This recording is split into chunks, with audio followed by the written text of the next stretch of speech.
following program is presented by the Jericho Network in association with Podcast One.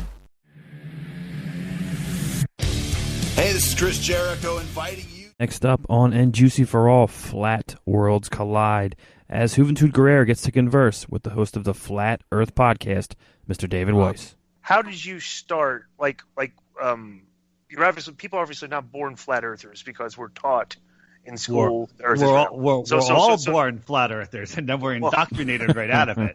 Okay, so go through the process of when you became a flat earther and your theory. I have a similar story to everyone that becomes a flat earther. I did a podcast called Deep Inside the Rabbit Hole, which was all about different conspiracies for 3 years. And in the last year, in the third year. Wait, is that your podcast?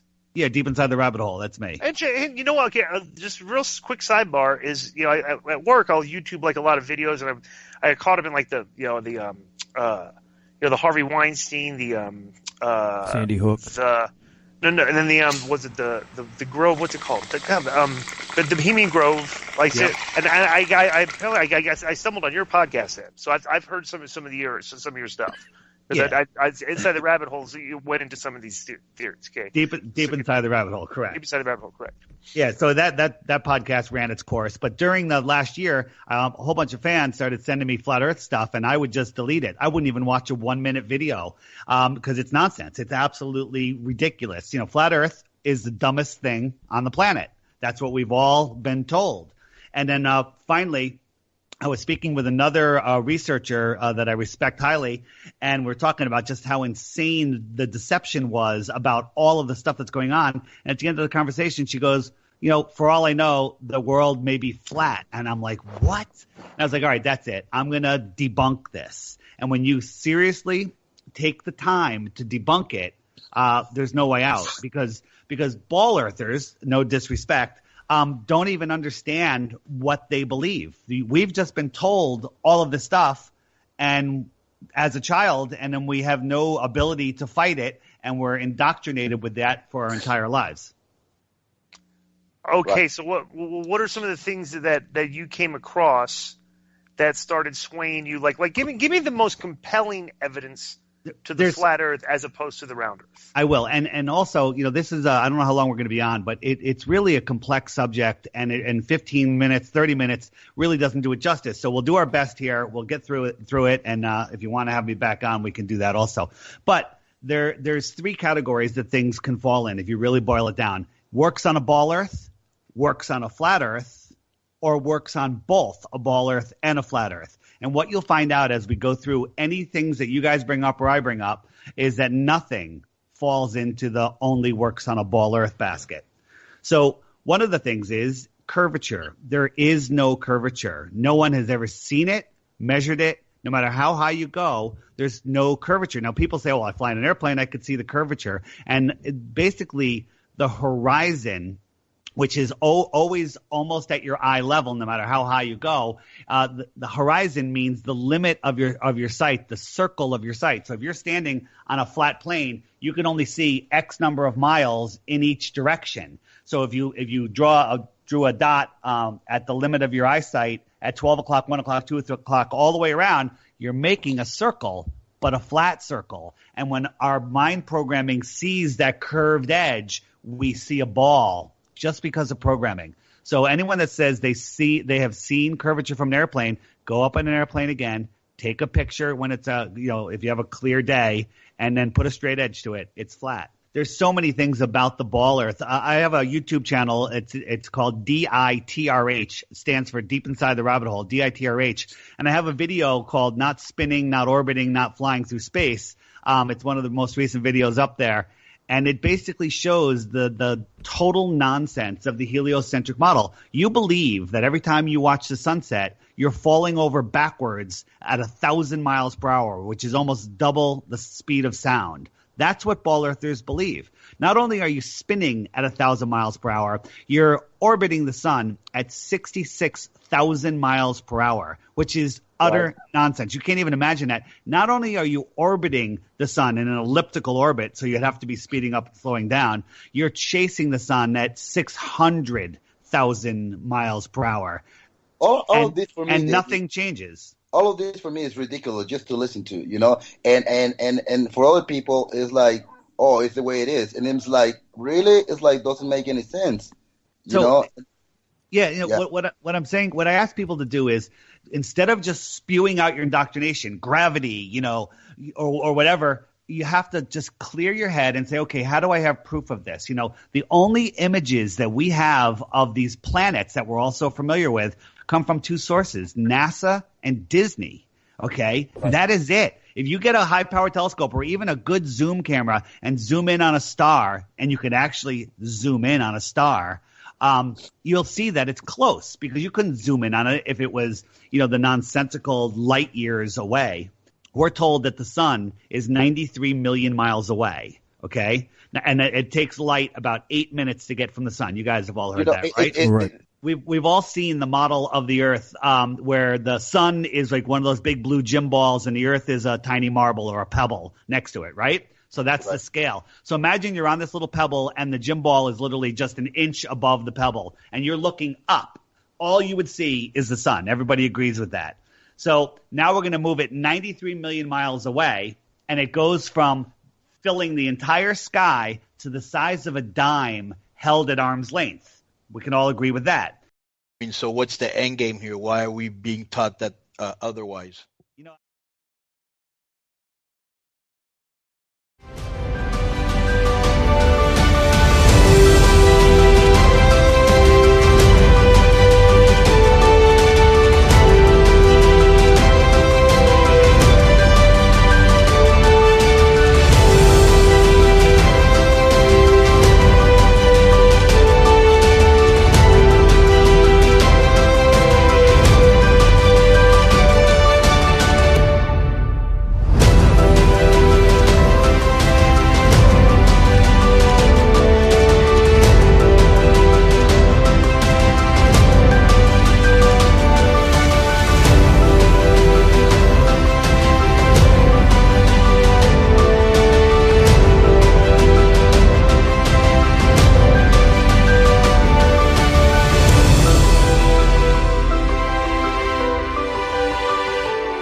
Okay, so who's they? The government? So what's the end game here? Why are we being taught that otherwise?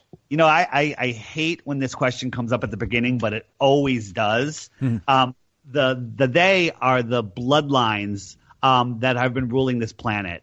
I said planet, ruling this world. They have been doing it for longer than we know. You can say it's the Rothschilds, which are worth over $500 trillion. Or it's people above them. It's people that we've never even seen or heard of. But whoever is running it, is using these governments. These are just puppets in the government, and only the highest of the people that we're aware of that we think are ruling the world are in on it. There's not as many people in on it as you would think need to be. Well, here's people that would have to be in on it. I went to private school. I had two friends of mine that went to the Air Force Academy, and they're Delta pilots now. So think about this. Okay, pilots, okay. So I'm led to believe that these friends of mine are in on this conspiracy. They don't even know. They're probably not correct. Right. So there was a pilot that came out recently claiming that the Earth is a woman pilot of a large airline pilot. She came out pro flat Earth, and she's grounded. She's no longer flying. There's plenty of pilots. Yeah, let's be honest. If you've got an airline pilot that isn't accepting common laws of physics and science, so would you want them? I don't think. Okay, I would say. Hang on. You have to not get triggered. So this is your indoctrination talking, and let me help clear it up. Airplane is a word. Airplane, over the earth plane. They treat the Earth the Air Force has a manual that treats the Earth as a stationary level, unmoving plane. So all of their calculations are based on a non-moving flat Earth. It's in their manual. It's in NASA's manual. Not that NASA, I don't want to get into that right now, is going anywhere. But we fly up and we fly in a straight line to the destination that we're going to. But on a ball Earth map, it's a crazy curved line. But in reality, it's a straight line. Yeah. And airline pilots, some of them know, most of them don't know, but they're indoctrinated with believing it's a ball. They're busy. They're not even looking out, when they're flying. The passengers look out more than they do. Wait a minute. What do you mean the pilot doesn't look at where he's flying? What else is he going to do? How do you know? They play cards and crossword puzzles. And some of them actually do their job. You know what I'm saying? Well, no, they take off and they land. And they just so they don't even know. Come on. But the plane is set to go to the destination. Okay, here's my other question. Wait, I a couple more points on airline. If with the accepted size of the Earth, 24,000 miles around, the curvature at 550 miles per hour, they would have to nose down a mile every 2 minutes just to maintain the same altitude. But that's not what they do. Or you go out of the. Or you'll be gaining altitude because the Earth will be dropping away from you a mile every 2 minutes. So why are we being indoctrinated this? Yeah.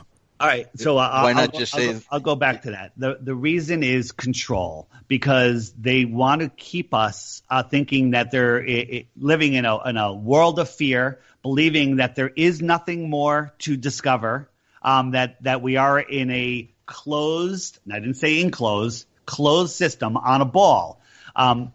And that's all that there is, because once you realize that they are lying to us, that they're hiding continents, they're hiding land out in the southern oceans and beyond the shoreline of Antarctica, there could very well be many, many more continents of land. There's a story called the Iron Republic, which you could find audio online. It's called the Iron Republic, of a ship that was going around Antarctica and went through one of the openings and found a whole other continent. Okay, so let me ask you a question. Who was it? Was it Robert Byrd or something like that? No, Admiral Byrd. Admiral Byrd. Right. Yeah, I did read about that. Don't you think with the possibility, this is just something that happened today, okay?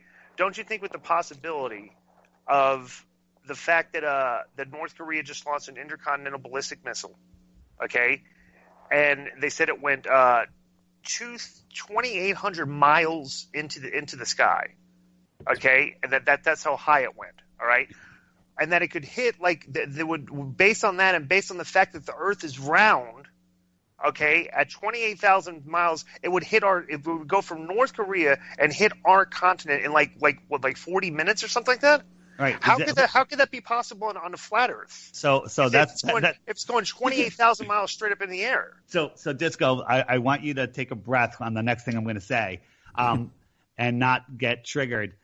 Kim Jong-un is not the wild maniac that they say he is. He's probably not even a real person at this point, and they don't have any missiles that can go there, and they don't have any nukes. But that's a whole nother show that we can do. That's a whole nother level. But I sent you guys on Skype a flat Earth map, and I heard you guys. I heard you guys talking about you went to Japan, and there's two ways to go to Japan. You can go east or west, which is a circle around the center point. That's both on a ball and a flat Earth. To maintain a heading of 90 degrees or 270 degrees, which is east and west, you have to constantly correct to the north on a ball and on a flat Earth. On a ball, though, in the south of the equator, you would have to correct to the south, but that's not what ships' captains are reporting. They're reporting that they have to always correct to the north. And on an airplane, you wouldn't even notice it because the GPS is flying the plane. The autopilot's flying the plane. And let me just make a quick plug. My YouTube channel, I have all my videos are under 5 minutes. They're for the people that aren't willing to invest time yet. And you watch my videos, and they'll lead you to, my videos are a gateway drug to longer videos. What is your YouTube channel, bro? It stands DITRH. It's the initials for Deep Inside the Rabbit Hole. Mm-hmm. DITRH. Well, here's the thing that I just find is that you have so many countries, so many governments, okay, that would have to be in on it, and that are enemies of each other. Are they? Okay. Yeah.